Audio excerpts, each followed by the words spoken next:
Hey guys, welcome back to the channel. This is AJ from the Paladin Journal, and today we're going to be talking about House of the Dragon Season 2, Episode 5, Regent.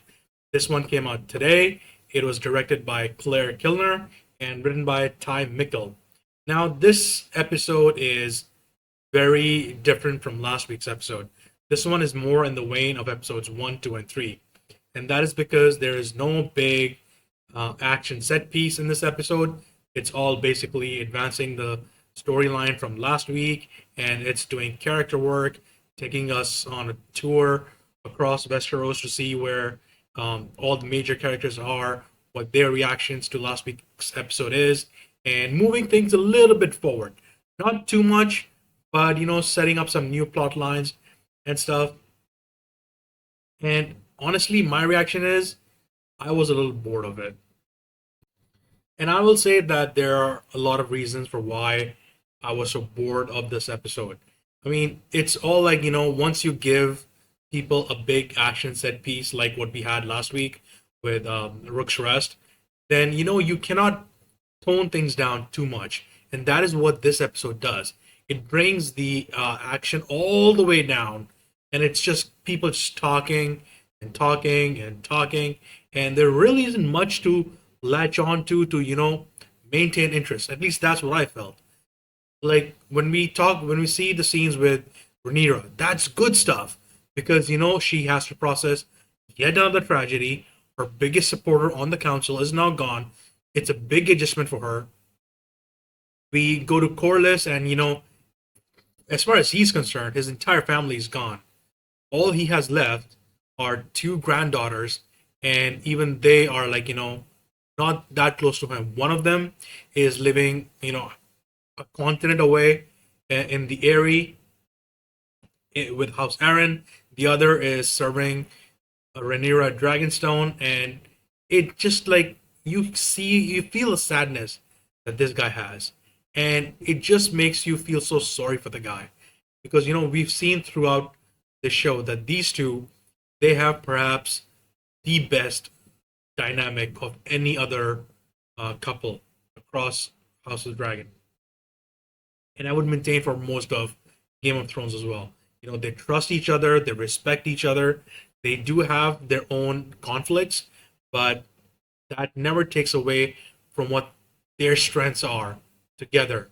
And we've seen that broken, and it certainly wouldn't have helped for any of them to learn, how Elise was treated, and possibly how Rhaenys herself was treated as well. So that was good stuff. And then we see some other characters like Jacaerys. He continues to rise to the occasion. He's doing some really good stuff out in Westeros. Bela is serving so hard right now. She's dropping truth bombs everywhere. She understands the people that she interacts with, and she maintains a really good, healthy relationship with everybody around her. And there's a scene with her when she's talking to Corlys, and he wants her to be his heir, and she says, I can't do that because I am blood and fire. You need sea and salt, which is a reference to Bela is the daughter of.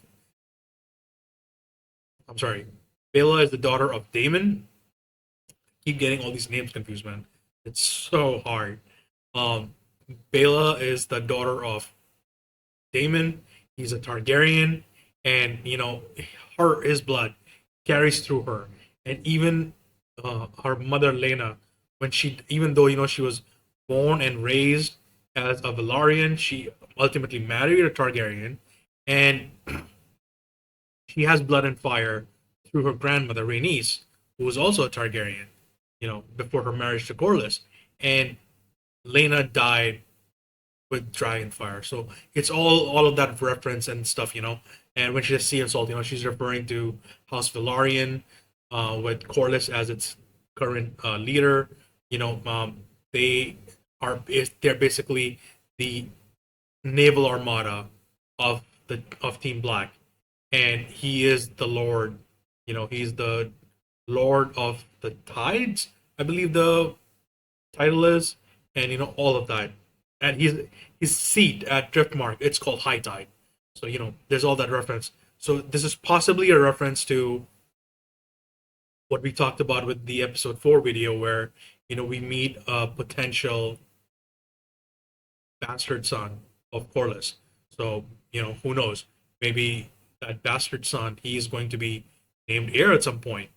They are certainly setting that up here because his bastard son, he was raised in Driftmark. He's a sailor, very capable, and they already have like a working relationship of sorts with each other. So that was good stuff. And then we have all the stuff that happens in Harrenhal, and I thought that was like a complete downer.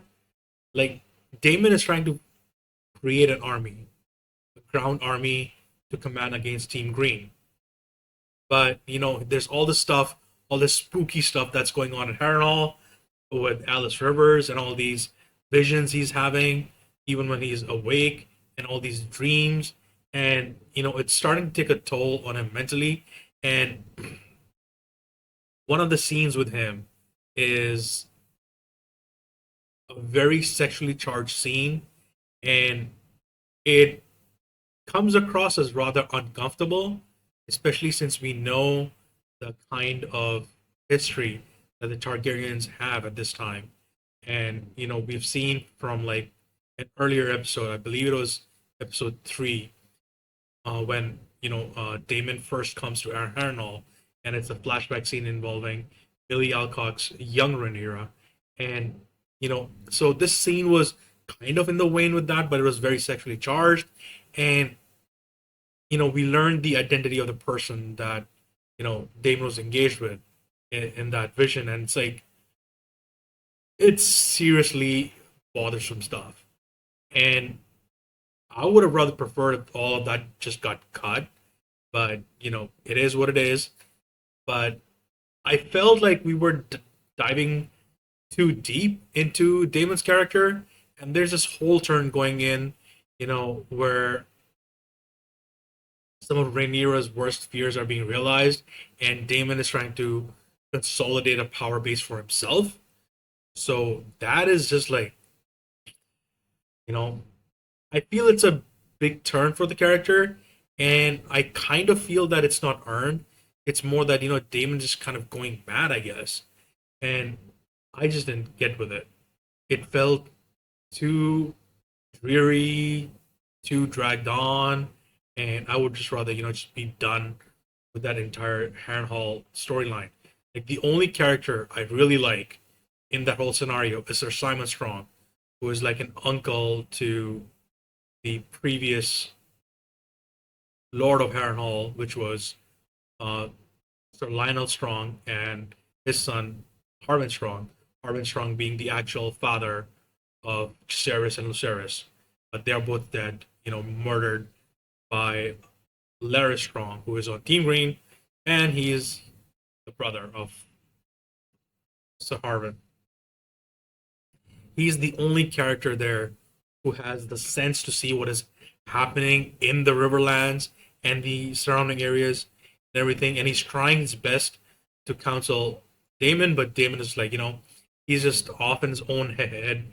And instead of, trying to really focus on gathering his army, he's just getting caught up in the minutiae of Harrenhal's, existence, trying to have it rebuilt and everything. And it's just like, what is even going on here?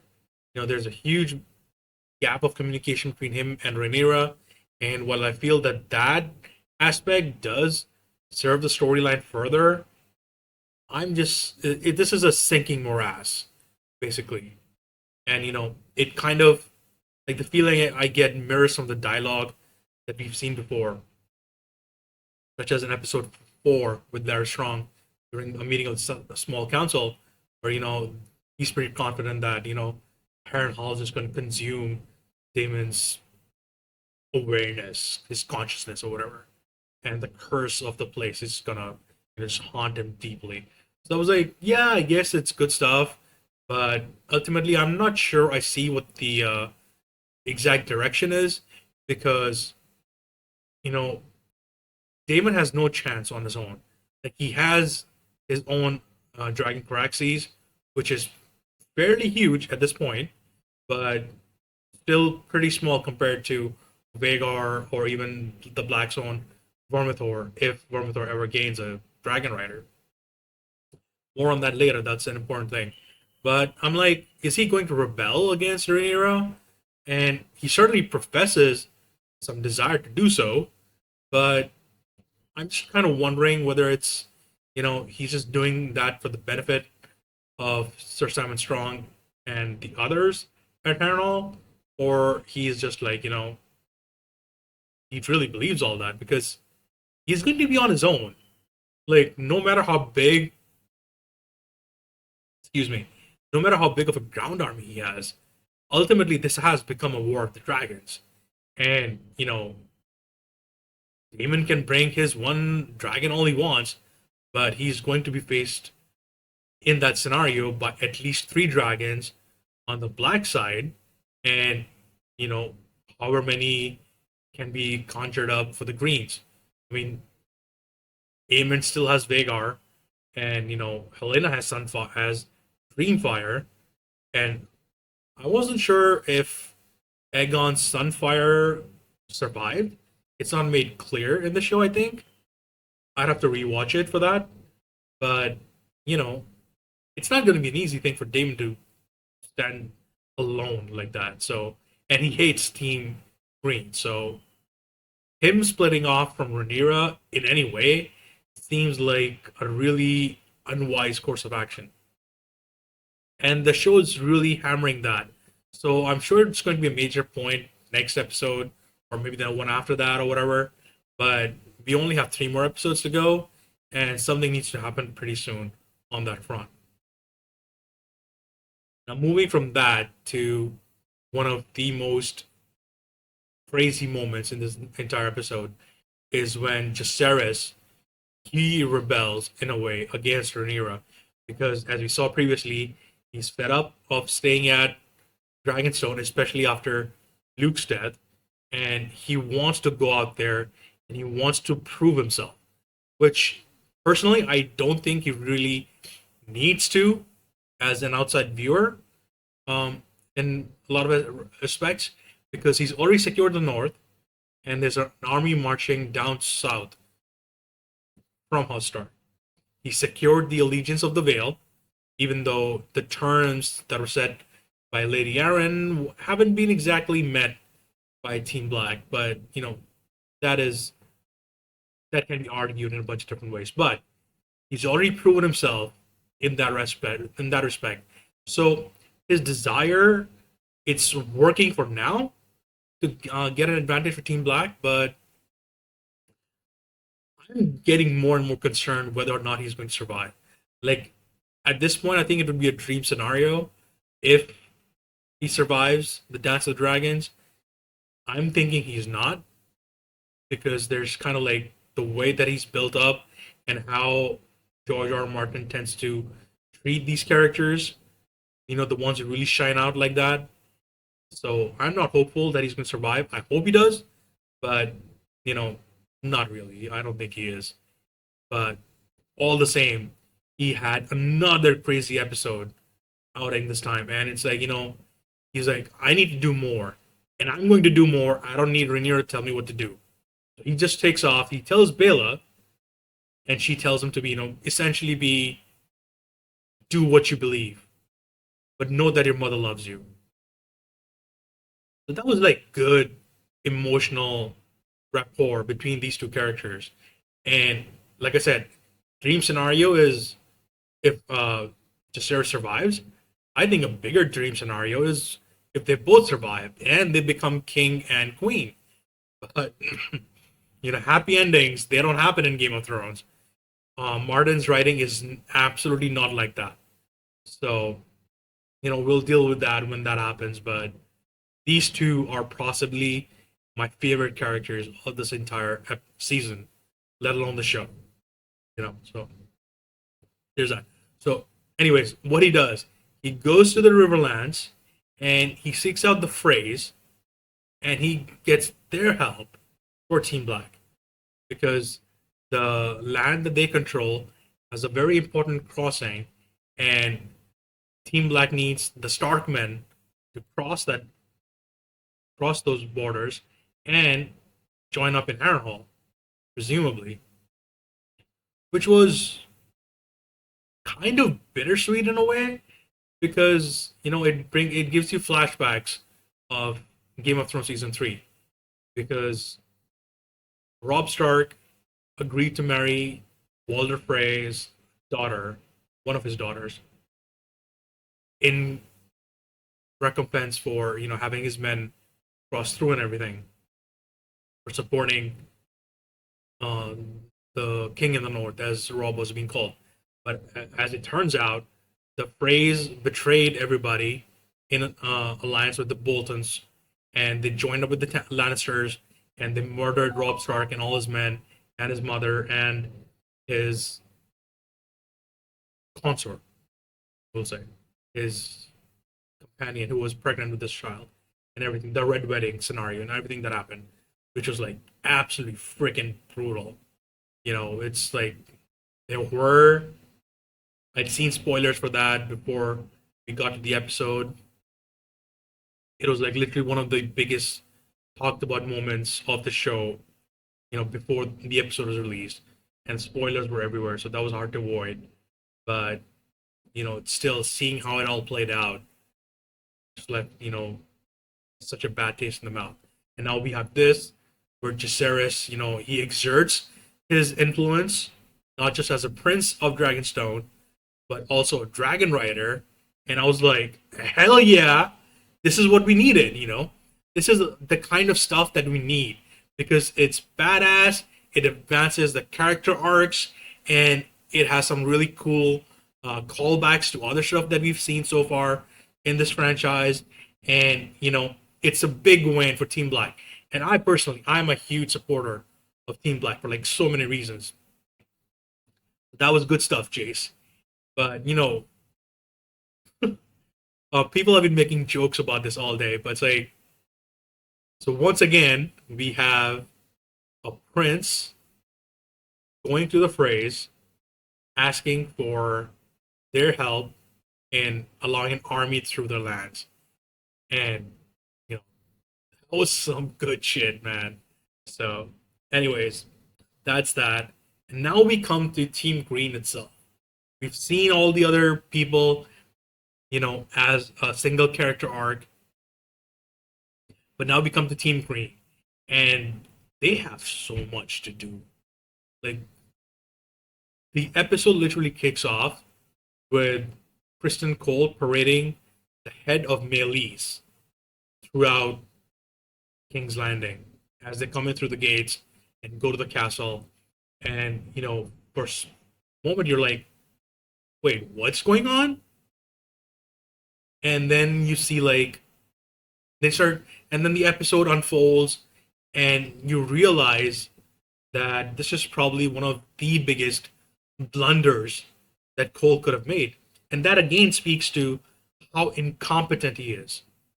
He thinks with he thinks fueled with emotion all the time, and he really doesn't have the wisdom or the balancing of the humors, so to speak, that someone like Otto could have provided in that scenario. And he parades Melis's head throughout King's Landing, and his criers are like, "Look, look, look! The traitor dragon Melis is dead. We have killed the dragon. We are bringing you its head," and so on and so forth. And the people are just like, there's literally no cheering going on because the people have always seen the Targaryens as gods, and because they ride these freaking huge dragons who are terrifying to behold, and the dragons are the source of the power, and the dragons themselves are seen as gods in a way. And now Kristen Cole's like, oh yeah, I'm going to drag a dead god through the city. House Targaryen, Aegon Targaryen, the young dragon, the gold dragon, so on and so forth. And it's like a character, one of the characters in this episode, Hugh Hammer, I believe he's the one who says this. The dragon is just meat. and this whole city is primed for something. I don't know what, but there's no food, there's no supplies, no nothing. People are getting desperate. That's been the story at the level of these characters for the last 4 episodes as well. And, you know, it's going to come to a boil.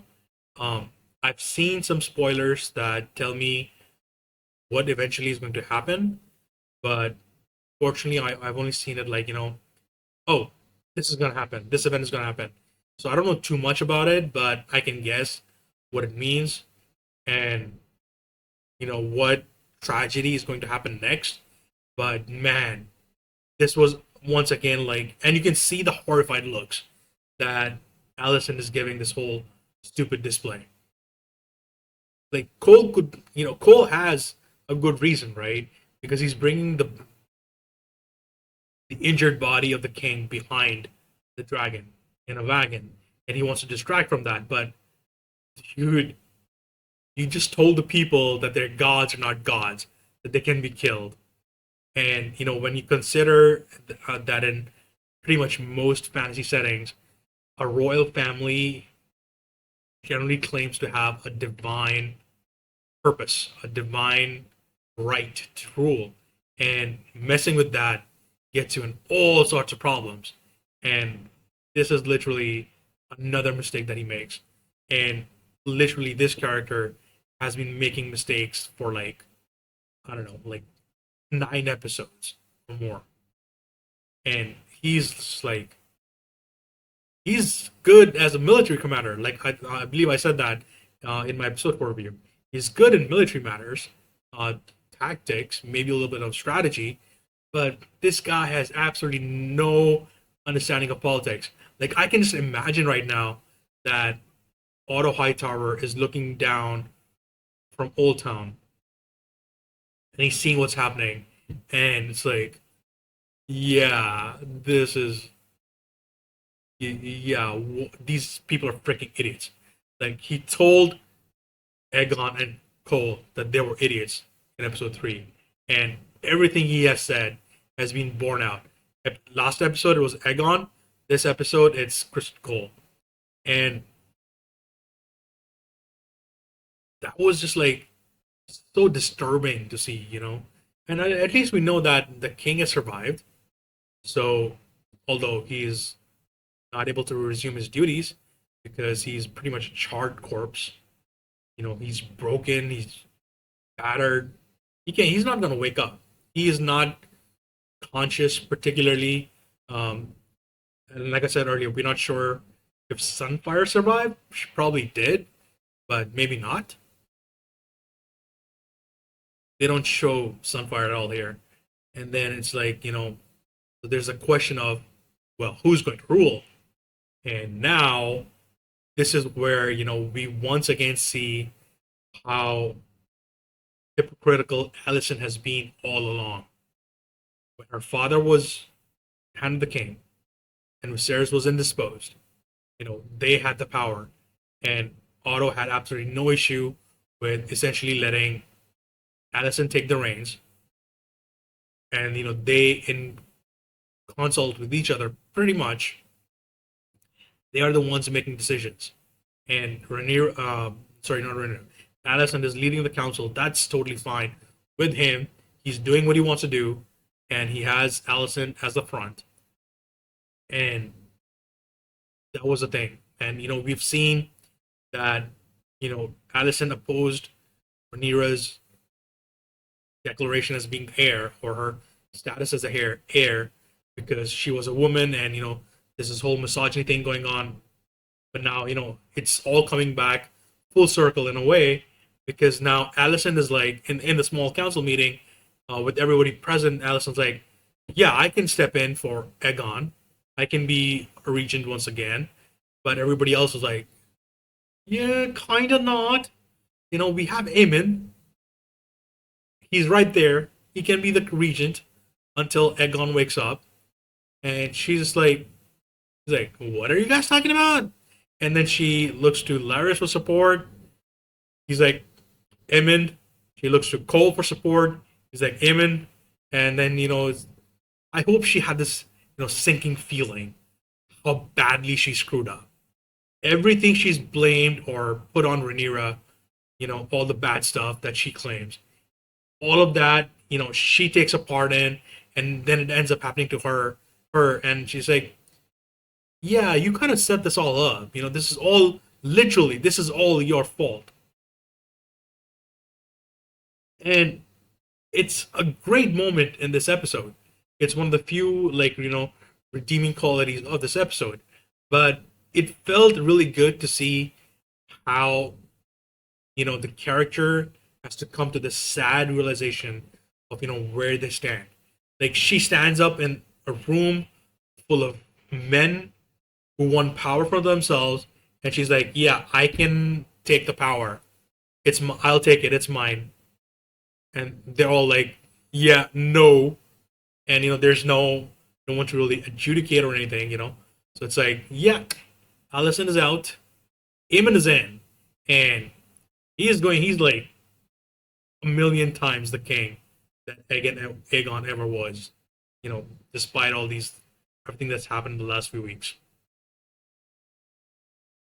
So it's like, yeah, this is she's getting a taste of her own medicine.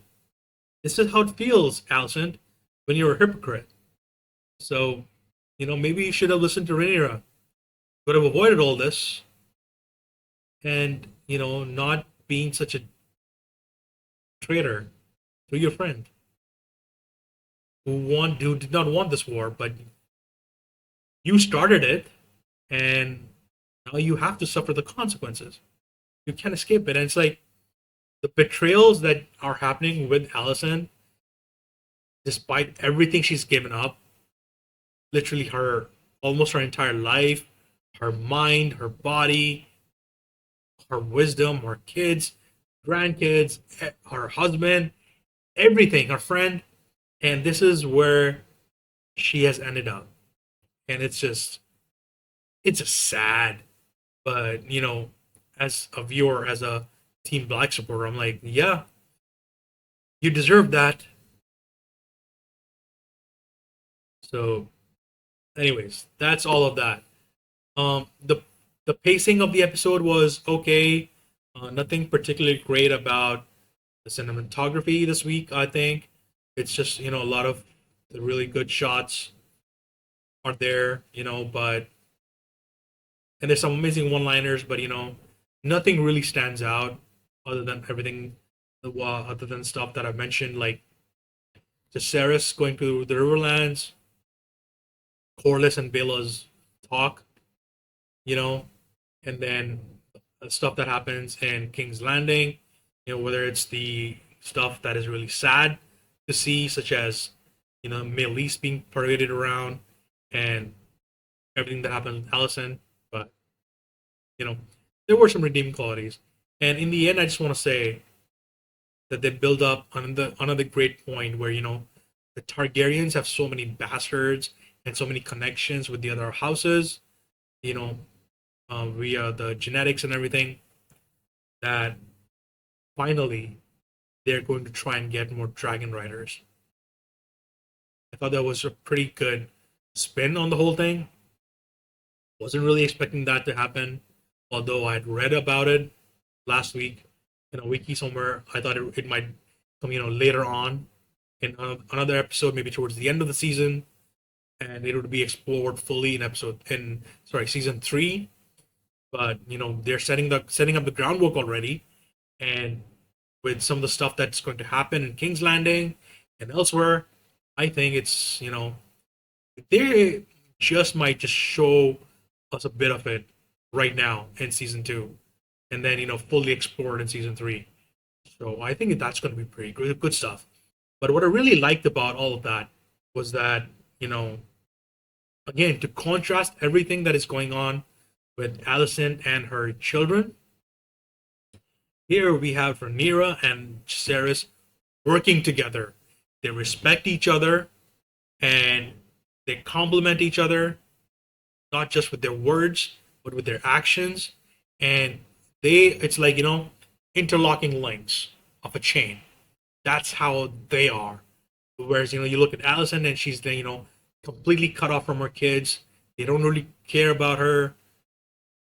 They kind of even resent her to some degree, as we have seen some shades of with Emmett earlier in the season.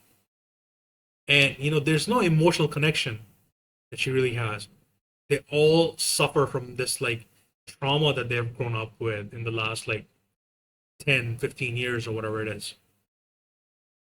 And once again, we see Team Black as being the level-headed faction. So that was some really good stuff.